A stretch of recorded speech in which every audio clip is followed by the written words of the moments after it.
Joining us is Mohamed El-Erian at the table, the Rene Kern, a professor of practice at the University of Pennsylvania's Wharton School of Business, also chief economic advisor at Allianz. Good morning to you. We're all trying to make sense of what's going on in Iran, the price of oil, what it ultimately means to the economy, and what it ultimately means to the price of stocks.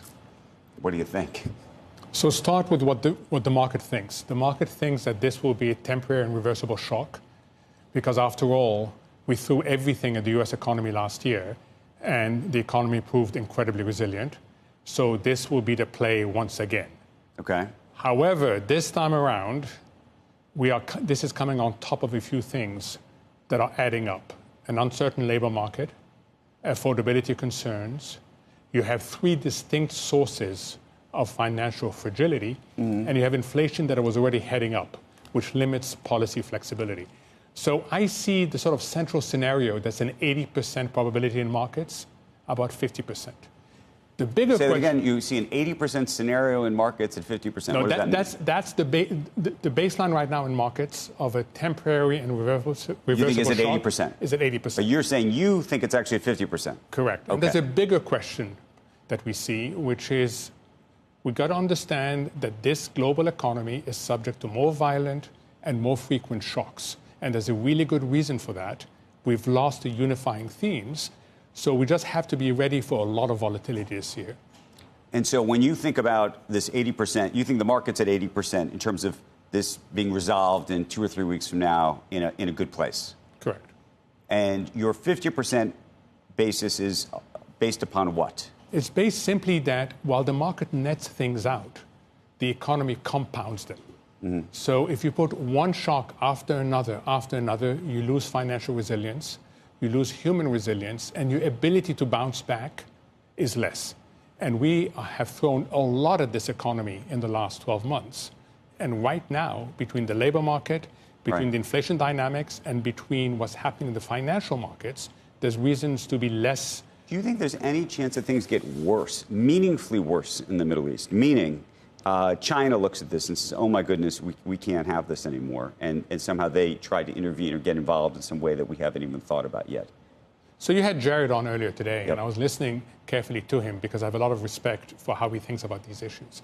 I think the point he made about asymmetrical wars have an unpredictable element to them that you have to take seriously. And that is why the left tail is so big here. Because there is this element of unpredictability. Okay, but let me throw in a different a domestic political issue, which is this president has been very cognizant, to his credit, of what's going on in our economy here. And so there's part of me that wonders whether he could look at what's happening and say, you know what, I wanted to do this for 2 or 3 weeks or 4 weeks. There's still stuff I want to do on the ground. But you know what, I can't have it this way. And politically, it's going to be bad for me. It's going to be bad for Republicans. We're going into the midterms. I can't have oil prices at these numbers. And then he steps away. What do you think the chances are that that happens? That's certainly possible. But he also needs to convince 2 other parties to step away, Israel and Iran. And they have different agendas at this point. So that's point number one. Second, he's already aware of this because he said over the weekend, the higher oil price is a price that's worth paying. However, it compounds the affordability issues. So he's going to keep an eye on that.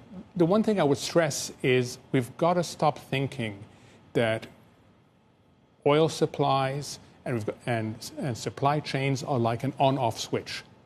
You can't turn it back on. If the UAE, Kuwait, and Qatar stop production, it will take weeks to resume production. Also, part of the reason they're stopping production is they're filled to the brim. They have nowhere else to store this. They've reduced production. They haven't stopped it yet. Right, but it would be, look, if you can get the ships moving again, you can start kind of quickly unloading some of that stuff that's been building up in the meantime. If you can get the ships moving again, if you can get new ships coming in, your point is, what's the time frame for when this is like, oh boy, this is... It is weeks and months. It's not days. I mean, there's this assumption in the market, it is days. Yeah. And we seem to have forgotten the lesson of COVID, is when you impose a sudden stop on supply chains, things are in the wrong place when you want to start them again. The end for COVID, when we had these problems, was that economy's cratered. Do you expect that to be the case this time around? Are you expecting an economic downturn to the point of recession based on what we've seen happen? No, I'm expecting that GDP growth will be about 0.5% lower than would have been otherwise. Okay. I'm expecting inflation will be 1% higher. And I'm expecting those central banks in Europe that have a single mandate are going to be hiking rates. And that's what the market also expects right now. What do you think the U.S. Federal Reserve is going to do as a result? I think they will just stay unchanged and wait and see. No one wants to repeat the mistake of the 2021 transitory inflation call. No one wants to repeat that mistake. Well, a percentage point higher in inflation? Than it would have been otherwise, yes. That's over 3. That's like 3 to 3.5%. 3.5%. For how long? Transitory? I don't like that word because that word encourages all sorts of bad behaviors. I think that if you look at the average for the year, we will be about 3% for the year.